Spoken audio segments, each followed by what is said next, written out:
Hello friends, स्वागत है आप सबका आज के नए वीडियो में। आज के वीडियो में बात करेंगे एमजेसी थर्ड जियोग्राफी के यूनिट 4 को। इसके पिछले वीडियो में हम यूनिट 1, यूनिट 2 और यूनिट 3 को कंप्लीट करवा चुके हैं, तो ये हमारा लास्ट यूनिट है। तो यूनिट 4 को देखेंगे आज एमजेसी थर्ड जियोग्राफी का, जो कि थर्ड सेमेस्टर में पढ़ना है। तो चलिए पहले देखते हैं कि यूनिट 4 में पढ़ना क्या क्या है। तो यूनिट 4 में हमें प्रमुख समुद्री मार्ग के बारे में पढ़ना है, जैसे स्वेज नहर हो गया, पनामा हो गया। उसके बाद पढ़ना है अंतर्राष्ट्रीय व्यापार और विश्व व्यापार संगठन के बारे में, और उसके बाद लास्ट में पढ़ना है विशेष आर्थिक क्षेत्र यानी कि SEZ के बारे में। तो चलिए सबसे पहले न स्वेज और पनामा को देखते हैं। तो ये प्रमुख समुद्री मार्ग जो है उसके अंतर्गत देखिए। चलिए पहला प्रमुख समुद्री मार्ग अंतर्राष्ट्रीय व्यापार और विशेष आर्थिक क्षेत्र वैश्विक अर्थव्यवस्था के महत्वपूर्ण घटक हैं। यहाँ इनके बारे में कुछ मुख्य बिंदु दिए गए हैं। चलिए देखते हैं क्या है प्रमुख समुद्री मार्ग स्वेज और पनामा। क्या है पहला प्रमुख समुद्री मार्ग स्वेज और पनामा नहर। स्वेज नहर देखिए, स्वेज नहर के बारे में देखते हैं पहले। स्वेज नहर क्या है? स्वेज नहर, यह नहर मिस्र में स्थित है। यह नहर कहाँ स्थित है? स्वेज नहर कहाँ स्थित है? मिस्र में। तो स्वेज नहर कहाँ है? स्वेज नहर मिस्र में। यह नहर मिस्र में स्थित है और यूरोप तथा एशिया के बीच एक महत्वपूर्ण जल मार्ग है। क्या है? यूरोप तथा एशिया, यूरोप और एशिया के बीच क्या है? महत्वपूर्ण जल मार्ग है। यह भूमध्य सागर को लाल सागर से जोड़ती है। क्या है? यह भूमध्य सागर को किससे जोड़ता है? लाल सागर से जोड़ता है, जिससे जहाज़ों को अफ्रीका के चारों ओर जाने की आवश्यकता नहीं पड़ती। तो क्या फायदा इसे? यह भूमध्य सागर को लाल सागर से जोड़ती है, जिससे जहाज़ों को अफ्रीका के चारों ओर जाने की आवश्यकता नहीं पड़ती। यह मार्ग क्या है? यह मार्ग एशिया से यूरोप तक के व्यापार को तेज और सस्ता बनाता है। यह मार्ग क्या करता है? यह मार्ग एशिया से यूरोप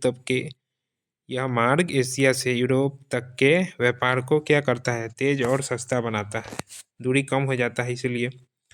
अब देखिए पनामा। अब इसके बाद पनामा नहर की बात करते हैं। तो यह नहर मध्य अमेरिका के पनामा में स्थित है।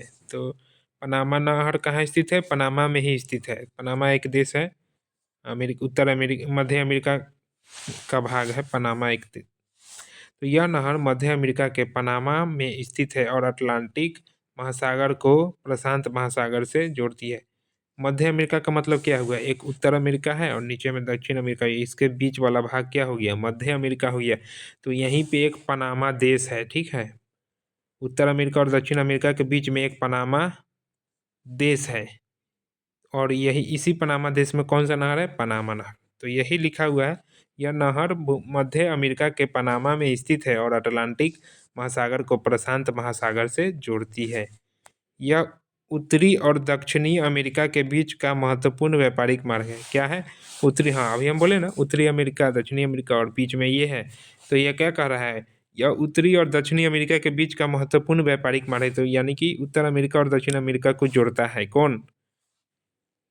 पनामा नहर, ये दोनों को जोड़ता है, इसलिए महत्वपूर्ण है। पनामा नहर का निर्माण। अब देखिए पनामा नहर का निर्माण का बात करते हैं।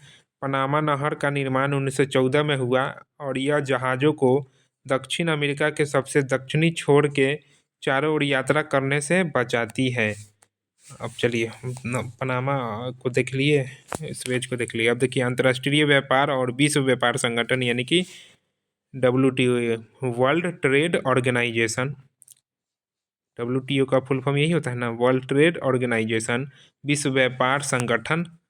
अंतर्राष्ट्रीय व्यापार और विश्व व्यापार संगठन यानी कि WTO। चलिए अंतर्राष्ट्रीय व्यापार क्या होता है? तो यह विभिन्न देशों के बीच वस्तुओं, सेवाओं और पूंजी का क्या है? यह विभिन्न देशों के बीच वस्तुओं, सेवाओं और पूंजी का आदान प्रदान है। यह वैश्विक अर्थव्यवस्था का एक प्रमुख घटक है, महत्वपूर्ण घटक है वही, जो देशों को उनकी विशिष्टता और उत्पादन क्षमता के आधार पर व्यापार करने की अनुमति देता है। तो ये था हमारा क्या, अंतर्राष्ट्रीय व्यापार। अंतर्राष्ट्रीय व्यापार समझ गए, यह विभिन्न देशों के बीच वस्तुओं, सेवाओं और पूंजी का आदान प्रदान है। यह वैश्विक अर्थव्यवस्था का एक प्रमुख घटक है जो देशों को उनकी विशिष्टता और उत्पादन क्षमता के आधार पर व्यापार करने की अनुमति देता है। अब आते हैं WTO यानी कि वर्ल्ड ट्रेड ऑर्गेनाइजेशन यानी विश्व व्यापार संगठन। तो WTO एक अंतर्राष्ट्रीय संगठन है। तो WTO क्या है? एक अंतर्राष्ट्रीय संगठन है जो 1995 में स्थापित हुआ और जिसका उद्देश्य अंतर्राष्ट्रीय व्यापार को सुगम बनाना, व्यापार विवादों का समाधान करना और व्यापार नियमों का पालन सुनिश्चित करना है। तो WTO का तो यही लक्ष्य है ना। चलिए अब आगे देखते हैं। WTO व्यापार बाधाओं को कम करने और वैश्विक व्यापार को स्वतंत्र बनाने के लिए काम करता है। उसके बाद है विशेष आर्थिक क्षेत्र। चलिए अब लास्ट में था यही SEZ। विशेष आर्थिक क्षेत्र क्या होता है? तो विशेष आर्थिक क्षेत्र को देखते हैं। यह एक भौगोलिक क्षेत्र होता है जहां सामान्य व्यापार कानूनों की तुलना में अलग और अक्सर अधिक उदार नीतियां लागू होती है। इन नीतियों का उद्देश्य विदेशी और घरेलू निवेश को आकर्षित करना, रोजगार सृजन और निर्यात को बढ़ावा देना है। और ये कहाँ तक, और SEZ जो है, अब देखिए भारत में SEZ, तो भारत में SEZ जो है भारत में विशेष आर्थिक क्षेत्र यानी कि SEZ कानून 2005 में पारित किया गया, जिसका उद्देश्य निवेश को प्रोत्साहित करना और निर्यात को बढ़ावा देना था। भारत के विभिन्न राज्यों में SEZ स्थापित किए गए हैं, जिनमें से कुछ प्रमुख क्षेत्रों में IT, विनिर्माण और सेवा क्षेत्र शामिल है। ये सभी विषय वैश्विक व्यापार, आर्थिक विकास और अंतर्राष्ट्रीय संबंधों के अध्ययन में महत्वपूर्ण है। तो चलिए, तो चारों यूनिट कंप्लीट हो चुका है और MJC थर्ड में कुल 4 यूनिट ही पढ़ने थे। तो कुछ अलग से देखिए, ये जो महत्वपूर्ण चीज़ है उसको भी बता देते हैं। देखिए कोटेन सिद्धांत, सेंट्रल प्लेस थ्योरी। अब देखिए कोटेन सिद्धांत क्या है। सिलेबस में तो ये नहीं दिया गया है, लेकिन ये अलग से इसको देख लेते हैं, ये भी महत्वपूर्ण है। कोटेन सिद्धांत, यह सिद्धांत जर्मन भूगोलवेत्ता वाल्टर क्रिस्टलर द्वारा 1933 में दिया गया था। यह सिद्धांत शहरी भूगोल और क्षेत्रीय योजना के अंतर्गत आता है और इसका उद्देश्य यह समझना है कि शहरी केंद्र कैसे विपरीत होते हैं और उनका कार्य किस प्रकार होता है। मुख्य बिंदु, इस सिद्धांत के मुख्य बिंदु देखते हैं। केंद्रीय स्थान यानी सेंट्रल प्लेस। यह एक प्रमुख शहर या कस्बा है जो आसपास के छोटे कस्बों और ग्रामीण इलाकों को वस्त्र और सेवाएं प्रदान करता है। दूसरा क्या है? रेंज। यह उस दूरी को संदर्भित करता है जो ग्राहक एक विशेष वस्तु या सेवा प्राप्त करने के लिए तय करने को तैयार होते हैं। यानी यह अधिकतम दूरी है जिस पर कोई वस्तु या सेवा खरीदी जाएगी, मतलब इससे ज़्यादा नहीं होगा। अब तीसरा है थ्रेशोल्ड क्या है? यह न्यूनतम जनसंख्या या बाजार आकार है जिसकी किसी व्यवसाय या सेवा को सफलतापूर्वक कार्य करने के लिए आवश्यक होती है। अब है छोटे और बड़े स्थानों का पदानुक्रम। इस सिद्धांत के अनुसार कई छोटे केंद्र कम विशेष सेवाएं और वस्तुएं प्रदान करते हैं, जबकि बड़े केंद्रीय स्थान अधिक विविध और विशेष सेवाएं प्रदान करते हैं। बड़े स्थानों की संख्या कम होती है लेकिन वे अधिक क्षेत्र को सेवाएं प्रदान करते हैं। एग्जाम्पल के लिए पटना हो गया, मुखर्जी नगर हो गया। कोटेन सिद्धांत का महत्व क्षेत्रीय योजना और आर्थिक विकास में महत्वपूर्ण भूमिका निभाता है, खासकर यह समझने में कि कैसे बाजारों और सेवाओं का स्थानिक वितरण होता है। चलिए, तो यही था कुछ इम्पोर्टेंट पॉइंट है, इस चीज़ को समझा दिए कोटेन थ्योरी का। तो अब पूरा यूनिट कंप्लीट हो चुका है। यूनिट 1, यूनिट 2, यूनिट 3, यूनिट 4 और यूनिट 4 तक ही तो पढ़ना है MJC थर्ड में। अब इसके अगले वीडियो से अब MJC 4 जियोग्राफी के बारे में चर्चा करेंगे। तो चलिए पहले इसके ऑब्जेक्टिव को देख लेते हैं, लास्ट यूनिट 4 के ऑब्जेक्टिव को। पहला प्रश्न है, स्वेज नहर किन दो समुद्रों के जोड़ती है? तो स्वेज नहर किन दो समुद्रों को जोड़ती है?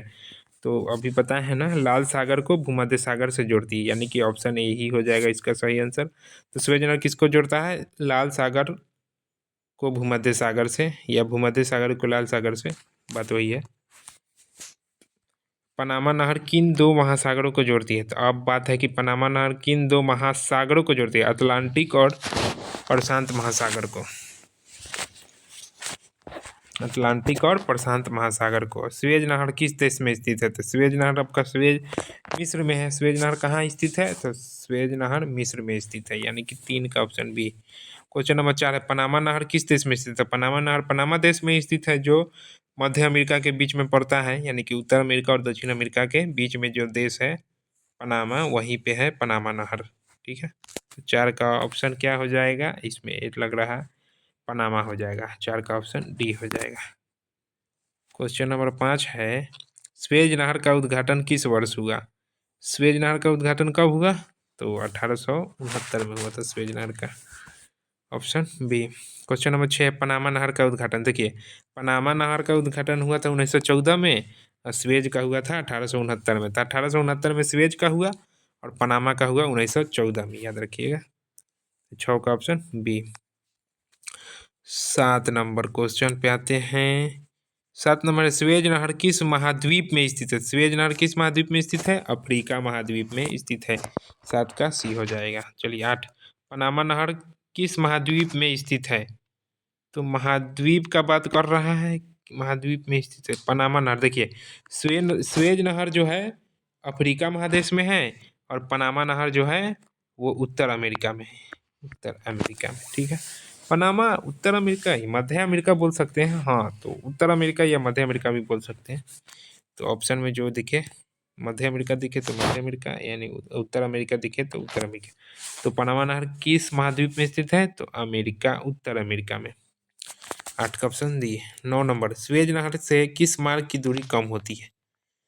तो स्वेज नहर से किस मार्ग की दूरी कम होती है? यूरोप और एशिया के मार्ग की दूरी कम होती है। चलिए क्वेश्चन नंबर 10, अंतर्राष्ट्रीय क्या है? अंतर्राष्ट्रीय व्यापार को नियंत्रित करने वाला संगठन क्या कहलाता है? तो कौन सा है? तो उसको क्या कहते हैं? WTO कहते हैं, वर्ल्ड ट्रेड ऑर्गेनाइजेशन, और वर्ल्ड ट्रेड ऑर्गेनाइजेशन WTO। चलिए, तो ऑप्शन सी हो जाएगा 10 का। चलिए, तो हो गया, ऑब्जेक्टिव भी हो गया, अब पूरा कंप्लीट हो चुका है MGC थर्ड जियोग्राफी का सिलेबस 1 से लेकर 4 तक। अब MGC 4 जियोग्राफी का वीडियो लेकर आएंगे, इसी प्रकार यूनिट 1 यूनिट 2 अलग अलग यूनिट वाइज लेकर आएंगे। तो चलिए, तब तक के लिए धन्यवाद।